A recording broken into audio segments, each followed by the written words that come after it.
One Saturday night, I had dinner with a few friends, and afterwards, I started to go back to the Upper East Side where I live. I had just gotten off the subway, and when I got up to the street, I noticed a young girl, early 20s maybe, leaning against the wall crying. I also noticed that she was pregnant. Being the sensitive person I am, I kept looking at her and debated if I should say something, but she noticed I kept looking at her, and she approached me. Let me just say, it was like 12 degrees Saturday night in New York, and this girl was wearing a t-shirt. Just a t-shirt. I became concerned that she was in trouble. She introduced herself as Katie, and told me she was 7 months pregnant and homeless. She asked if I could get her a hot chocolate or some hot beverage from the D&D down the road. I didn't want to be insensitive, because that's not the kind of person I am, so I offered to give her some cash instead. To be honest, I was tired and just wanted to go home, but I did want to help her. This is where it got a little weird. I take out my wallet, and she clearly sees that I have, not trying to sound spoiled or like a brat, a few $100s in cash and credit cards. However, she declines and said she would much rather prefer a hot drink. I'm sorry about your situation, and I wish I could do more to help, but I really need to get home, I said and held out a $20 bill. She keeps insisting, telling me it's only a few blocks away. I again tell her I can't and hold out the money. She declines once again, but I can see now she's starting to get aggravated. I apologize again, wish her well, and start to leave, when my curiosity gets the best of me. I see her leaving and going the opposite direction of the D&D. I then probably made the worst decision ever. However, I don't regret it. I followed her. Something was off about this girl, and I wanted to see what she was up to. She was probably 5'4"-ish, and I'm a 5'10" female athlete. The street we were walking on was crowded, and I managed to remain unseen as I followed her. After maybe 5 minutes, she turned a corner and went up a street. The street was seriously shady as fuck. It was dark, and it was empty. I decided to stay back, but kept looking around the corner, only to see her go into a small side alley. I slowly walked to where the corner of the alley was, and carefully looked to see Katie and 3 men and another girl talking. They were at the far end of the alley, so I managed to remain unnoticed. There was what looked like a van. I couldn't tell, but it looked like a small U-Haul van. I listened to their conversation and made out a few things they said, such as, "Next time, you go out in the freezing cold wearing a t-shirt. It didn't work with the other girl last night either." Then I heard a man's voice say, "You need to be more convincing." Then she yelled back at him, "I'm wearing a fucking pregnant belly. How much more convincing can I fucking get?" I then carefully peeked around the corner to see Katie take off the fake belly she was wearing, and at that moment, my heart sank. I knew I had almost fallen into their trap.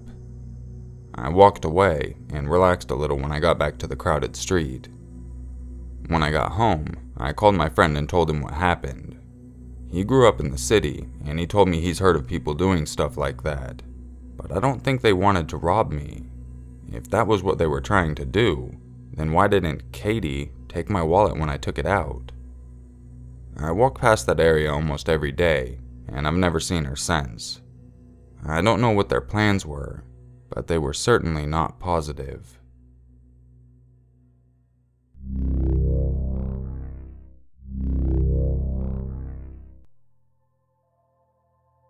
About 5 years ago, I used to be a frequent user of this website called Havasu Hotel. It is a place where you can create a little character and talk to other users in different rooms. I had recently split up with my first boyfriend, and being an immature 13-year-old, I decided to rely on online dating. So what better place to do it than Habo? Over the next couple of weeks, I had talked to people, but no one ever stuck out. All except Tazy Girl 197. Her real name was Tony, who was apparently older than me.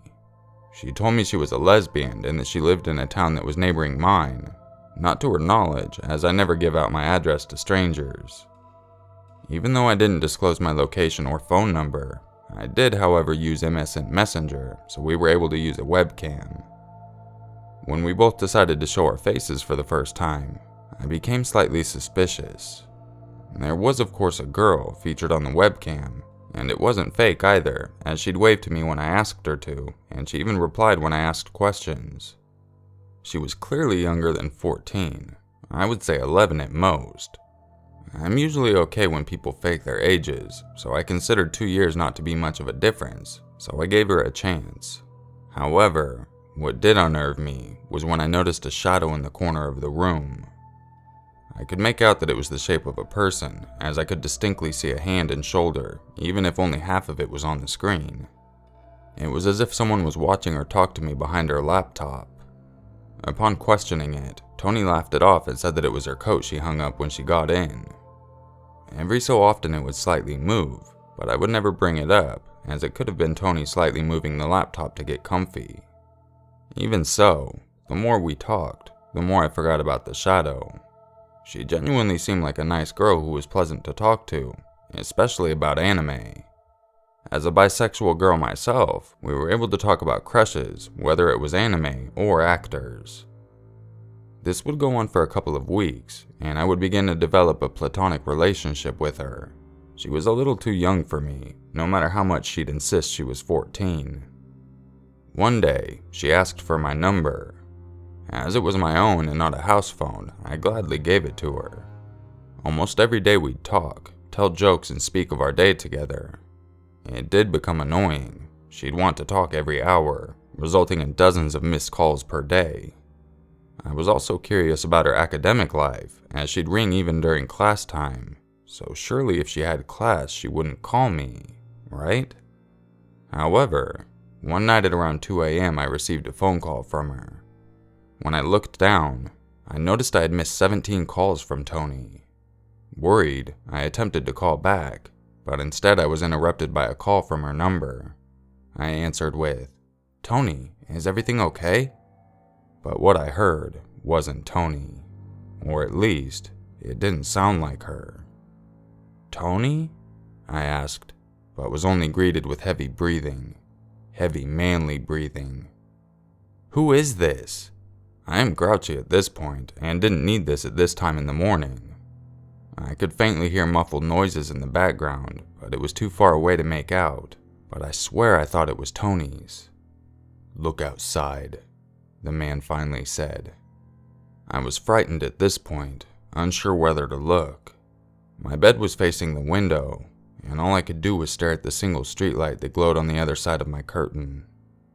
The phone then hung up, and I waited about 5 minutes before gaining enough courage to take a peek. Luckily, no one was there. No matter how many times I looked, the road was always empty and all the house's curtains were closed. Later that night, I received another phone call. This time it was Tony. I was reluctant to answer at first, but I picked up hoping for an explanation. Fortunately, it was her, and in a pained voice she said, "Sorry about last night. That was my dad." And with that, she hung up. I haven't heard from her since. She blocked my number, as well as both Habbo Hotel and MSN. Out of curiosity, I reverse searched her number. I found out that all calls from Tony were from Preston, Liverpool. I live 144 miles away. Luckily, too, as I would be scared for my life if Tony and her father did live in our neighboring town.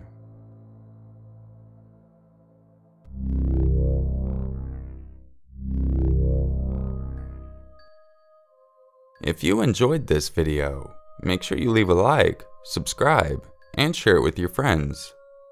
If you would like a chance to have your story featured in an upcoming video, make sure you check the description for information on how to submit your stories. I'm happy that everything worked out in both of these situations, although the second story I'm not exactly sure if that was a prank or not, as well as I'm not sure if the OP knows that either. But regardless, it's still a little creepy given all the details. I hope you all have a wonderful day, and I'll catch you in the next video. And just remember, it's always scarier if it's true.